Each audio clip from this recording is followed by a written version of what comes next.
தமிழக சட்டப்பேரவை தேர்தலில் வாக்களிக்கக்கூடிய ஒவ்வொருவரும் தெரிந்து கொள்ள வேண்டும் என்பதற்காகத்தான் தமிழகத்தை காப்போம் என்ற தலைப்பில் தொடர்ந்து பல்வேறு வீடியோக்களை நான் பேச இருக்கிறேன்.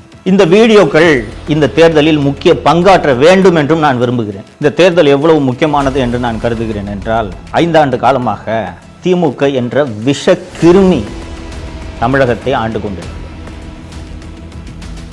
வெறும் 3.5% வாக்கு வித்தியாசத்தில் தான் திமுக 2021 தேர்தல் ஜஸ்ட் பார்டரில் வெற்றி பெற்றது.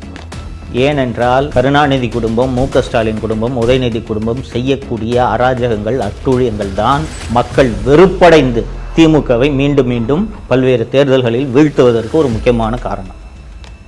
ஆனால் அப்படி தெரியாமல் ஓட்டு போட்டுட்டோமே என்று மக்கள் நினைத்து வருந்தும் வகையில் கடந்த 5 ஆண்டுகளாக இந்த ஆட்சி நடைபெற்று கொண்டிருக்கிறது. ஒவ்வொரு விஷயமாக தொடர்ந்து ஒவ்வொரு வீடியோலையும் நான் விளக்கி உங்களுக்கு பேச போறேன். தமிழகத்தை காப்போம்